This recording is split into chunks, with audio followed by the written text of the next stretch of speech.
Thank you very much indeed, David, and it's a pleasure to be here. And in fact, it's an entirely appropriate place to be to talk about ledgers, because this building is full of them. The one on the left, is almost 4,000 years old. And humans, writing was actually recording, was driven by the need to record who owned something, and then if it was transferred from one person to another, to record that. But of course, clay tablets you couldn't really distribute, and so they were kept in libraries.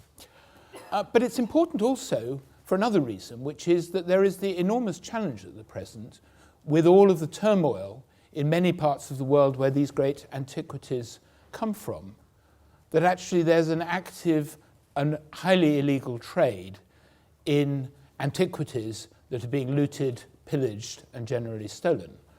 And one of the things that the distributed ledger offers the opportunity to deal with is it can deal with the provenance, the history of an object. And so distributed ledgers are a technology that should prevent some of the illegal trade in antiquities and other high-value assets. But the interesting thing about the ledger is that Sumerian ledger on the left, or Assyrian or Babylonian, the technology essentially didn't change throughout the next 3,000 years plus. And so from the clay tablet, it turned to vellum and paper, and double entry bookkeeping itself goes back to the 14th century, to 1340. And the oldest discovered record of a complete double entry system is the accounts of the city of Genoa in 1340. And then when computers came in, essentially all that happened was initially that they became spreadsheets. And VisiCalc in 1979 was the first spreadsheet computer program for personal computers. And in some ways that was a really important application because it helped turn the microcomputer into a serious business tool. But now for the first time, algorithms have the potential to move ledgers into a completely different and new space. And as David said, the job of the government chief scientist is to advise the government on all of science, engineering, technology, and social science for all of government policy. And actually going to medical school doesn't completely equip you with the tools to do that. But what it does equip you with are communication tools.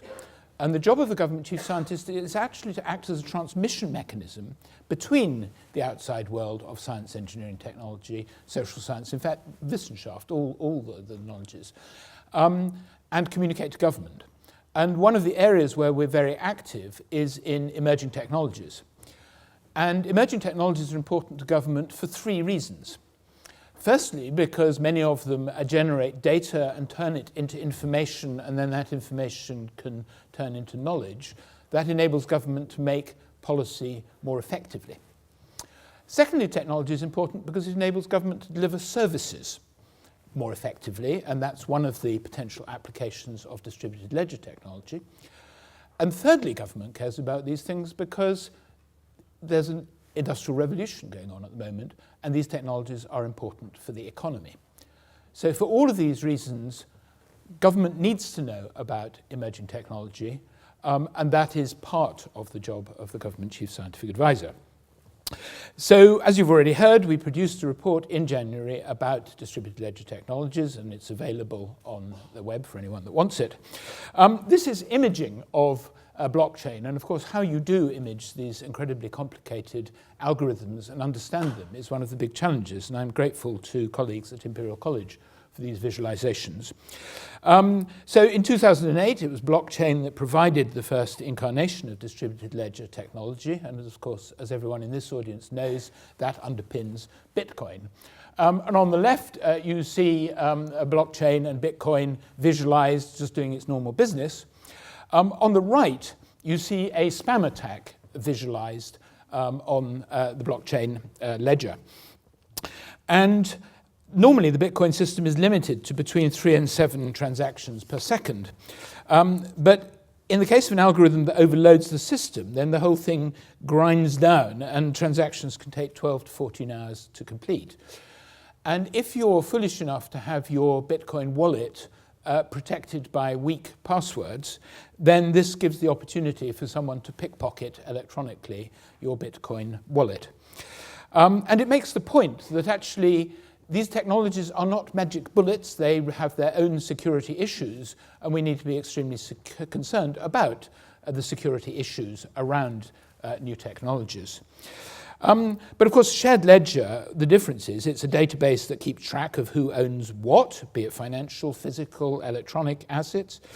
And that could be a diamond, it could be an antiquity, a unit of currency, what's inside a shipping container. And essentially, if a legitimate change is made in that asset register, then that's transmitted, not quite instantaneously, but very rapidly to all the holders of the distributed ledger.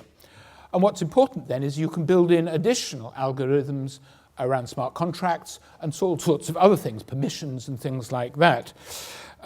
So this is potentially revolutionary. And so for the reasons I've already talked about, it's potentially very important to government because it can help government to do things that are important. So in terms of public services, deliver public services more effectively. It's important for security, and I'll illustrate a reason why, because a distributed ledger technology can help to ensure the security of an asset and that it hasn't been tampered with. And for all of the reasons that this whole day is about, really, emerging technologies are really important economically.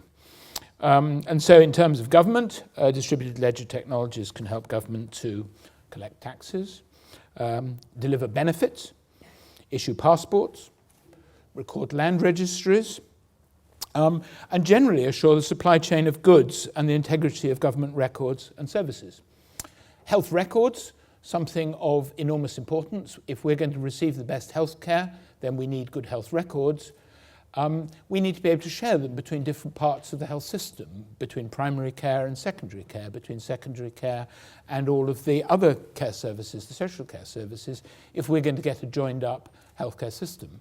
But we need to know that the sharing is secure, that we can have the opportunity to give permissions for different pieces of sharing. And so this is another example where the consumer, us, has the opportunity to benefit from the wise application of distributed ledger technology. And broadly, this is a way of reducing centralized systemic risk. It's a way of hopefully mitigating or minimizing fraudulent activity and to improve inconsistent data quality and governance. Now, one country that's moving ahead very fast in the use of this is Estonia. And so since 2013, Estonian government registers, including those that host citizen and business-related information, have used guard time to authenticate the data in their databases. They have a keyless signature infrastructure that pairs cryptographic hash functions with a distributed ledger, and that allows the Estonian government to guarantee a record of the state of any component within the network and data stores. And that technology provides the foundation for the Estonian ID card, and that allows the individual user to access a multitude of electronic services, and it allows the user to legally sign documents with a digital signature. And it's been suggested that the introduction of the digital identity alone saves Estonia 2% of its annual GDP. So this is important stuff. Now, on the security side, autonomous vehicles are becoming a reality, and indeed cars already have many semi-autonomous functions within them, and increasingly cars are part of the Internet of Things, the world in which almost every manufactured object has a chip inside it, or many chips, which communicate wirelessly with each other and with the outside world. And one thing you don't want is for your autonomous vehicle to be tampered with. Equally, in a power station, on a ship, you want to be assured the integrity of the systems that control the infrastructure. And infrastructure is increasingly controlled electronically, and there are links with the outside world. And so what a distributed ledger has the potential to do is to monitor systems, to ensure that the operating system, the firmware used in a piece of critical infrastructure hasn't been tampered with. in the case of an autonomous car, to protect against compromise of the sensors, to assure the integrity of IoT devices in supply chains, such as in that container ship. And what's happening essentially is you baseline the known state of the Internet of Things device and its configuration, and then check if anyone has tried to fiddle with it. So it's important in terms of protecting infrastructure. But it's important in all sorts of other applications. And so people are increasingly interested in how distributed ledger technology can essentially reduce the friction of all sorts of marketplace activities, be it banking, but be it in this case, intellectual property around music, for example, or indeed any other area potentially of intellectual property. And so an artist that Wired has written about, Imogen Heap, who I think has spoken at meetings before, in 2015 released her song Tiny Human via distributed ledger technology. And of course you can then potentially record IP, so-called proof of existence platforms, and these companies the companies that do this use a combination of hashtags and timestamps, so that you can demonstrate, if you like, the first occurrence of an idea, the intellectual property. So the opportunities are very widespread indeed. Now, this is a graph that I was first familiar with as a young medical student in the mid-1970s. And this graph was applied to new drugs. And basically, the curve started with the new drug, that a new drug is invented, and at the peak, it's absolutely the best thing since sliced bread. People then discover side effects and all sorts of sort of complications, and it goes through a I wouldn't give it to a dog phase. And then it comes out of that into a used appropriately in these circumstances, monitoring for these side effects is a rather good drug for X or Y. And this is a curve that has been hijacked now by many technologies, and technologies go through that. There's the technology which triggers it. There's this wonderful bubble, the peak of inflated expectations, when the ledger technology will do absolutely everything. It then goes into a dip, and it comes out. And quite where distributed ledger technology is on this curve, I think, is not absolutely certain, but it's probably somewhere towards the peak, and there will be all sorts of complications. But there's no doubt that it's going to come out as important technology. So finishing, what is it that governments can do to help with new technologies? And I think there are sort of essentially 8 catalytic interventions that government can make. So first of all, it needs to understand the value chain. So the technology is great, but what does the value chain mean for example, the UK economy? It can facilitate innovation, so it can create testbed environments. And indeed, the FCA is creating a testbed environment for new financial technologies at the moment. Skills are absolutely critical, and the taxpayer does pay for skills because it pays for our education, and so there's something very important about skills development and working with universities and others. Governments regulate, so they can frame the market. They can ensure that the regulation is sufficiently agile.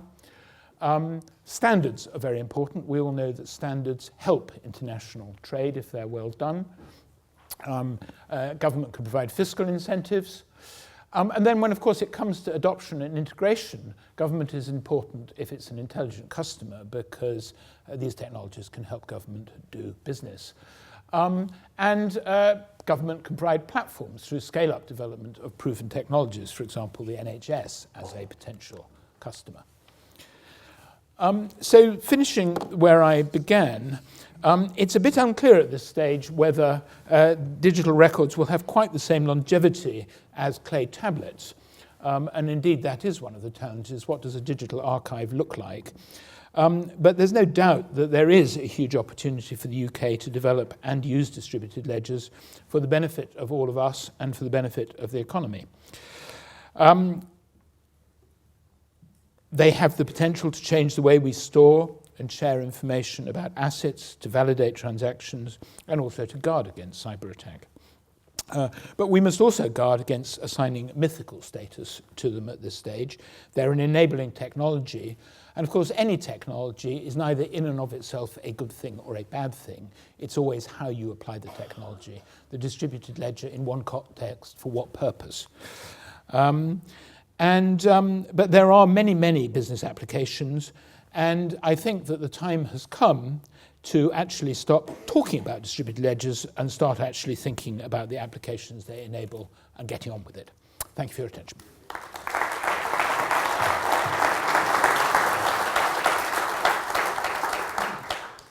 So Mark, you come up with these mind-blowing ideas that the civil service has never really come across before. When I have dealings with government, when I have been invited to meetings inside Downing Street, I have to check in my mobile telephone in wooden pigeonholes because that could be seen as unacceptable. I mean, how responsive have the people in power been to some of these radical ideas? Oh, I mean, there's actually an enormous interest in government. Government at the end of the day is a group of politicians and ministers, but they are very interested in this technology. But of course, your point about the phone being locked away is an important point. Security matters, and security has got to be done proportionately and effectively. And so, in a way, that sort of, but it's not that there's plenty of interest in the technology. And I think the challenge for the government is to become the most effective customer for technology, but in an appropriate way. So we're not Estonia, but how soon do you think before government rolls out one or more of these applications in a way that citizens will use? Well, I mean, there's an important issue in there, which is, of course, that Estonia is on a logarithmically different scale of population to the UK. And so the challenge with IT systems is that it's one thing to be able to do it at 100,000 or 1 million or indeed 5 million. It's another thing to do it at a population scale of 65 million. And so I think the question for the purchase of these systems in government is how one goes with a new technology, and you don't immediately try a big bang at 65 million population. So I think there needs to be a process of scaling up where you can demonstrate that something works well. It's the sort of clinical trial metaphor, actually. With a new drug, you don't give it to 65 million people straight off. You go through a phase 1 study to work out whether it's harmful to healthy people. You go through a phase 2 study, does it sort of work in principle in a small number, and then you go to a phase 3 study with thousands. And I think there needs to be a similar cycle of development for new technologies, which is why the sort of sandpitch approach that the Financial Conduct Authority is developing for fintech, I think, is quite important. You need, as it were, a safe space in which to try things out in the wild, but where you're not going to cause any harm if things go wrong. And one final question. You talked about security. Yeah. In a world where so many critical services depend on the network, not just the distributed ledger, but the satellites not being vulnerable, what's the message you're trying to give people in government about prioritizing a culture where security comes first? Well, it comes back to your first question. I broadly work in 3 areas. One is, and I've been talking about largely the economy in this, but I work on national resilience, where I work on national infrastructure, and then I work on evidence for government policy. And of course, what's happened is that London 20 or 30 years ago would have stopped working if the power went out. The challenge for advanced societies now is that they stop working if the IT systems stop working. And so there are a whole lot of new vulnerabilities that simply weren't there before. And it's why, if you like, security by design is going to be absolutely critical in the world of the Internet of Things, because, as everyone knows, you're as weak as your weakest link. And so the security question, and coming back to why the phone is taken away from you, as it were, is a non-trivial issue. It's important. And that is one of the big challenges for this technology, which is that we were talking briefly before about trust. Well, people are only going to trust, the corollary of trust is trustworthiness.